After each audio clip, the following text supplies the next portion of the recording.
அனைவருக்கும் விஜய் வெங்கட்டின் அன்பான வணக்கங்கள். மிக நீண்ட நாட்களுக்கு பிறகு சிறுவர் கதையோட உங்களை சந்திப்பதில் எனக்கு மிக்க மகிழ்ச்சி. நிறைய சிறுவர்கள் என்னுடைய கதைகளை கேட்டு என்கிட்ட நிறைய பேர் சொன்னீங்க, ரொம்ப நல்லா இருக்குது கதை, இந்த மாதிரி இன்னும் நிறைய கதைகள் சொல்லுங்கள் அப்படின்னு கேட்டுக்கிட்டதால் திரும்ப நான் ஒரு புது கதை எடுத்திருக்கேன். இந்த கதையினுடைய தலைப்பு என்னை ரொம்ப ஈர்த்துச்சு. இந்த பொங்கல் விழாவில் நான் புத்தக கண்காட்சி போயிருந்தபோது இந்த புக்கு என் பார்வையில் பட்டுச்சு. இந்த கதையினுடைய தலைப்பு என்னென்னா, மரப்பாச்சி சொன்ன ரகசியம். ரொம்ப நல்லா இருக்குல்ல? இந்த கதையை பற்றி இந்த கதை எழுதின பாலபாரதி அப்படின்ற ஆசிரியர் என்ன சொல்லியிருக்காரு அப்படின்னு பாருங்களேன். இந்த நூல் வழியாக, அதாவது இந்த கதை வழியாக உங்களை எல்லாம் நான் மீண்டும் சந்திக்கிறதுல எனக்கு ரொம்ப மகிழ்ச்சியாக இருக்குது. ஷாலினி அப்படின்ற ஒரு சிறுமிக்கு ஒரு மரப்பாச்சி பொம்மை கிடைக்குதான். ஒரு நாள் திடீர்னு அந்த மரப்பாச்சி பொம்மை பேசுறது, ஆடுறது, ஓடுறது, இப்படி எல்லா வேலையும் செய்யுது. ஷாலினிக்கு ஒரு தோழி இருக்காங்க, அவங்க பேர் பூஜா. அவங்களுக்கு திடீர்னு ஒரு சங்கடம், ஒரு ப்ராப்ளம் வருது.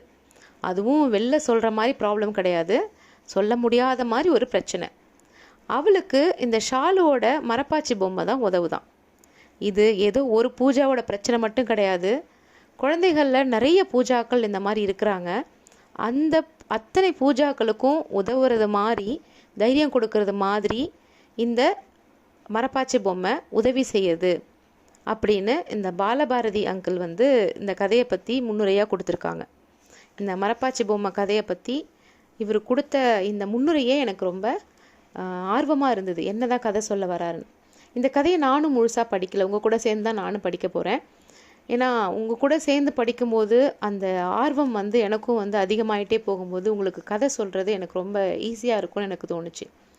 அது மட்டும் இல்லை, இந்த பாலபாரதி அங்கிள் இந்த குழந்தைகளோட கதையை பற்றி என்ன சொல்கிறார் அப்படின்னா, அதாவது குழந்தைகளோட கதையை குழந்தைகளுக்கு பிடிச்ச மாதிரி சொல்கிறதுல மிக சிறப்பான எழுத்தாளர் இவர் அப்படின்னு நான் கேள்விப்பட்டிருக்கேன். முதல் முறையாக அவரோட கதையை நான் இப்போ தான் படிக்கிறேன். அது மட்டும் இல்லை, இவரோட பார்வையில் குழந்தைகள் பற்றி என்ன அப்படின்னு சொல்கிறாருன்னா, குழந்தைகளின் அறியாமையும் வெகுளித்தனமும் நம்மை பித்து கொள்ள செய்யும் அளவுக்கு தூய்மையானவை தான். ஆனால் தெய்வீகமான அந்த அறியாமையை கலைத்தே ஆக வேண்டிய கட்டாயத்தில் இன்றைய பெற்றோர்கள் இருக்கிறோம். இவர் பெற்றோர்களுக்காக இந்த விஷயத்தை சொல்கிறாரு.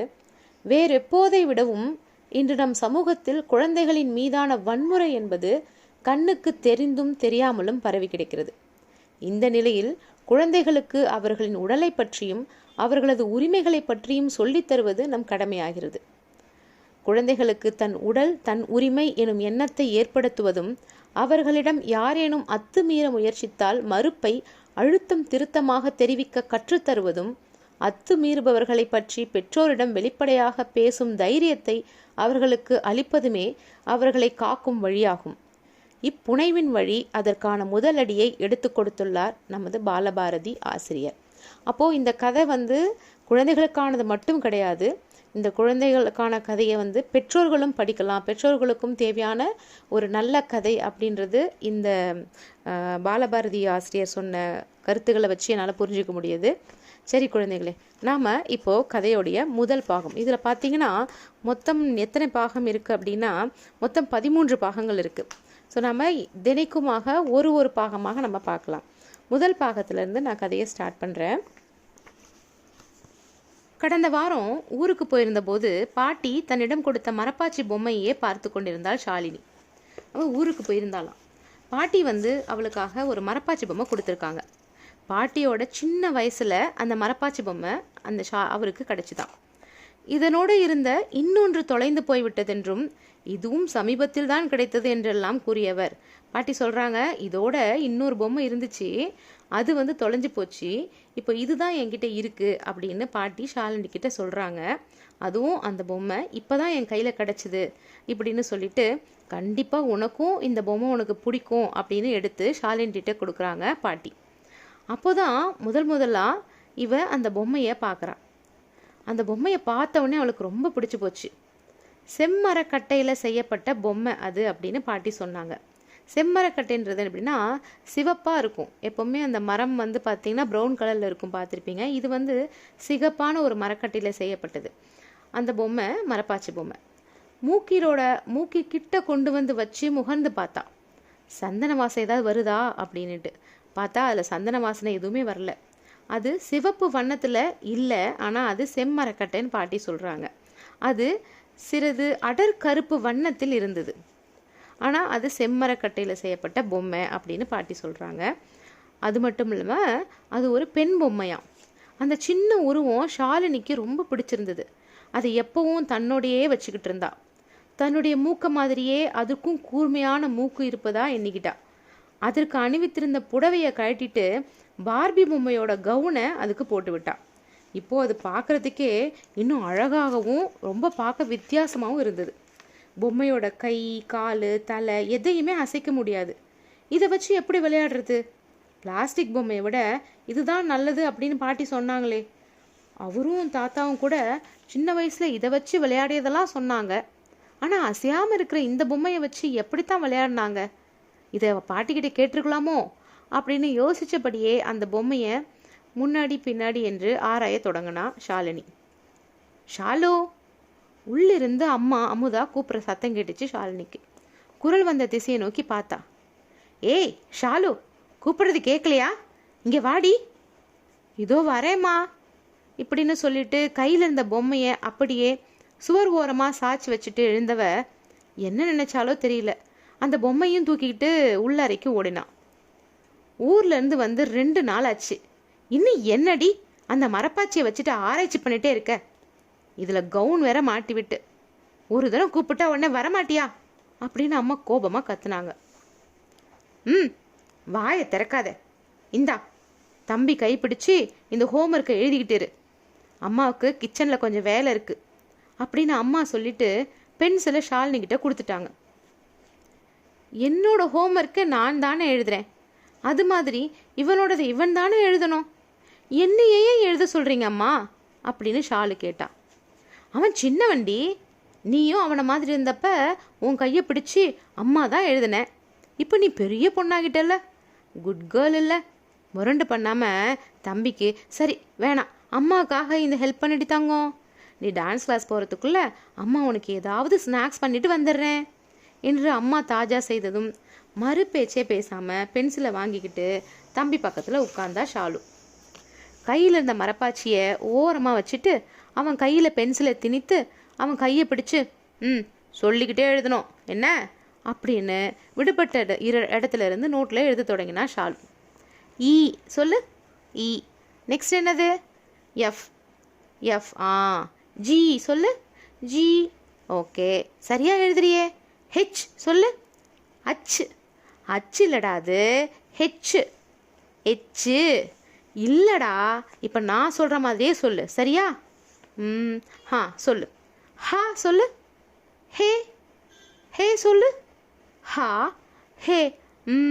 இப்போ ஹே ஹெச் சொல்லு பார்ப்போம். ஹே இச் எச். டேய், மண்டையில் ஓங்கி கொட்டன வீங்கி போயிடும். குரலை கடுமையாக்கிக்கிட்டு தம்பி ஹரியை அதிட்டுனா ஷாலு. இதற்காகவே காத்திருந்தவ மாதிரி கை காலை உதறி அந்த ரைட்டிங் டேபிளை அந்த தம்பி தள்ளி விட்டான். ஏ அப்படின்னு அழுதபடியே தரையில் படுத்துக்கிட்டு உருளவும் ஆரம்பிச்சிட்டான். இவளுக்கா பயம் வந்துருச்சு. டேய் உஸ் உஸ் கத்தாதடா, அம்மா வந்தா எனக்கும் அடி விழுடா அப்படின்னு கெஞ்ச ஆரம்பிச்சிட்டா ஷாலு. ஓ, உனக்கும் அடி விழுமா? என்னையா மிரட்டுற? இப்போ பார் ஒன்ன அப்படின்னு பலம் கொண்ட மட்டும் சத்தம் போட்டு அழ தொடங்கிட்டான் அந்த ஷாலோட தம்பி. அவசரமாக ஓடி சென்று அறையோட கதவை சாத்திட்டு ஓடி வந்தா ஷாலு. இப்போ எதுக்குடா அழுகிற? நீ தப்பாக சொன்ன, நான் சரியாக சொல்லி கொடுத்தேன், இதுக்கு யாராச்சும் அழுவாங்களா இப்படின்னு ஷாலு அவனை சமாதானப்படுத்தினான். ஷாலுவோட எந்த சமாதானத்தையும் ஏற்கிற நிலைமையில அவன் இல்லையே. திரும்பவும் ஏன்னு சத்தம் போட்டு அழற சத்தத்தை பெருசு பண்ண ஆரம்பிச்சிட்டான். அதுவும் கால்களை உதச்சிக்கிட்டு மேலேயும் கீழையும் புரண்டு உருண்டு அழுகுறான். அவன் விட்ட உதையில அங்கே பக்கத்தில் இருந்த வாட்டர் பாட்டில் கீழே விழுந்து மூடி திறந்துக்குச்சு. அந்த வாட்டர் பாட்டில் இருக்க தண்ணி எல்லாம் கீழே கொட்டுச்சு. அந்த தரையில் கொட்டிய தண்ணி அப்படியே கொஞ்சம் கொஞ்சமாக எல்லா இடத்துலையும் பரவ ஆரம்பிச்சுது.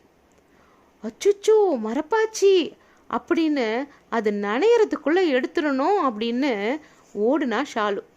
ஆனால் அதுக்குள்ளாவே தண்ணீரில் படுக்க வச்சிருந்த அந்த மரப்பாச்சி பொம்மை நனைஞ்சு போயிடுச்சு. சின்னு மரப்பாச்சியிலிருந்து ஒரு புகை கிளம்புச்சு. சர்க்கு புர்க்கு அப்படின்னு கம்பி மத்தாப்புல இருந்து வருமே ஒரு சவுண்டு, அந்த மாதிரி சின்ன சின்ன நெருப்பு பொறி வர ஆரம்பிச்சிடுச்சு. அழுது கொண்டிருந்த ஹரி இதை பார்த்ததும் பயந்து போய் பதறி அடிச்சு எழுந்துட்டு அக்கா பின்னாடி மறைஞ்சுக்கிட்டான். என்ன நடக்குது அப்படின்னு அறியறதுக்குள்ள திகைச்சு போய் ஷாலும் பயந்து பயந்து பின்னாடி போனான்.